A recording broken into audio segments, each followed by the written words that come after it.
What's up, brand builders? Stephen Hurahan here at BrandMasterAcademy.com, and in this video you're going to learn how to build your branding expertise so you can plant a flag in the ground and commit to your field and throw a marker down to your competition that you're here to dominate.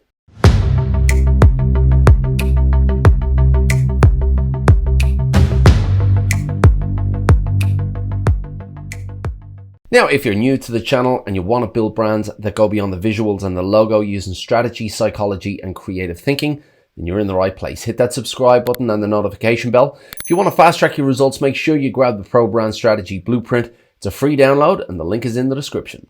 Now, I speak a lot about positioning on this channel, and in fairness, I would say that some of those videos make positioning sound quite easy, but the reality is it's not. It's not easy at all. In fact, it's bloody hard. But just because something is hard doesn't mean that you shouldn't do it. In fact, because something is hard means that you should, because less people are prepared to do so. So why is expertise so important?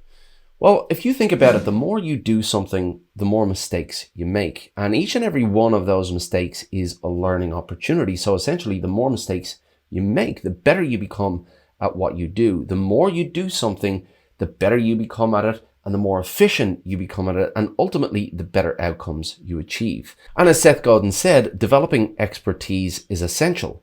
Otherwise, you're just a middleman. So what are the benefits of acquiring deep expertise?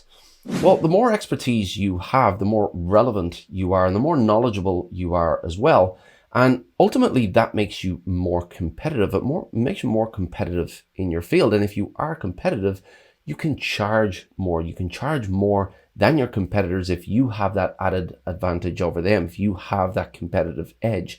And if you can charge more than your competitors, then you can be more profitable as well. Ultimately, if you go down the road of expertise compared to the road of being a generalist, then the possibilities are endless. So why do generalists outnumber experts by so many? Well, the answer to that is pretty easy. It's quite easy to become a generalist. It doesn't take much effort at all. It doesn't take much knowledge to be acquired to be a generalist, and then it's easy to stay in your lane as well and not really make the effort to break outside that. Becoming an expert, on the other hand, is a lot more difficult. You have to make some hard decisions. First of all, you have to pick a very specific direction, and then you have to follow that curiosity. You really have to put in the time and effort to become an expert in your field. Now, there's an old saying that I love. I'm not sure exactly who said it, but it goes something like this. There's less traffic on the extra mile. Ultimately, not everybody is prepared to do this. Not everybody is prepared to go the extra mile and to put in that hard work and effort to become an expert. And that's why the rewards for those who do are so high. So how do you go about becoming an expert in your field or in your niche? Well, I'm going to give you a 5-step process that you can follow to do exactly that. Step number 1, pick a direction. Now, the beauty about this step is that 95% of your competition will fall short here because they won't pick a direction, because it's not easy. But if you take the time to really understand exactly what industry you want to serve, what solution you want to offer, and the method that you want to provide them, then you can pick a very specific direction, and that will move you away from that 95% and push you in to that 5% zone. So leave that 95% behind and push into that 5% zone. Step number 2, develop an insatiable curiosity. So once you have picked your direction, once you've picked the industry you want to serve, the solution you want to offer, the method that you want to provide those industry players with, then you need to get really curious about each and every area within your field. You need to get curious about the industry that you're serving. What do you need to know about your industry? Make a list of the things that you want to know about your industry. What about your solution? Is there something that you can do to improve the solution that you offer? Is there a software that you can better utilize? Is there a process that you can integrate? And what about the method? Is there something that you can do there? What else can you learn about the method that you use to deliver the service to that industry? So take the time to categorize each and every area and each and every element of what you need to know so that you can get stuck into learning about it. Step number 3, commit to development. So once you know what you need to know, Now it's time to put in the effort. Now it's time to put in that hard work. So go in search of this information that you need. You know what you need to know. Now go out and find it. So look for books, look for courses, look for articles and podcasts and radio stations. Look for everything that you can find on what you need to know and put in that effort, put in those hours to make sure that you acquire the knowledge that you need. Step number 4, go out and apply the knowledge that you have acquired.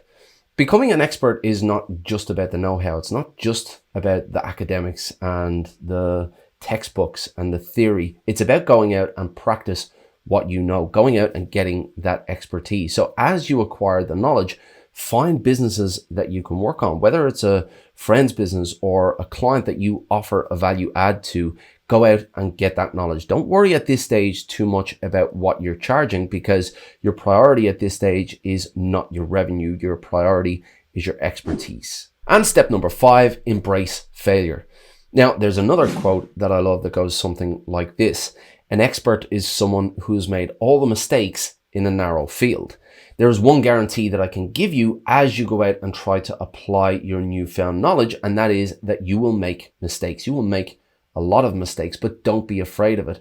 These mistakes are your biggest source of learning. Some of the best lessons I have learned in my life have been through mistakes that I have made, and I've learned to really develop an appetite for mistakes, to really embrace that failure and embrace those mistakes, because I know from experience that I've learned so much through my mistakes. So go out in search of those mistakes and don't be afraid to make them. Really take the time to acquire the knowledge first and foremost, but then don't be afraid to go out and apply that and make as many mistakes as possible. Now, look, expertise is not for the faint of heart. I'm not going to lie, it's pretty hard. It takes a lot of resilience, a lot of determination, a lot of effort, a lot of hard work, but the rewards are there. Remember, there's less traffic on that extra mile. There are less people prepared to go out and do what I'm talking about, and that's why the rewards are so great. If you're able to do what most people can't, if you're able to acquire that knowledge that you need for that expertise, you'll be able to achieve what you want to achieve with your business. So pick a direction, get curious, acquire the knowledge, apply the knowledge, and don't be afraid to make mistakes. Now, as I said, the first step to becoming an expert is picking a direction. And if that's where you are at the moment, then this video on finding your niche will help you out.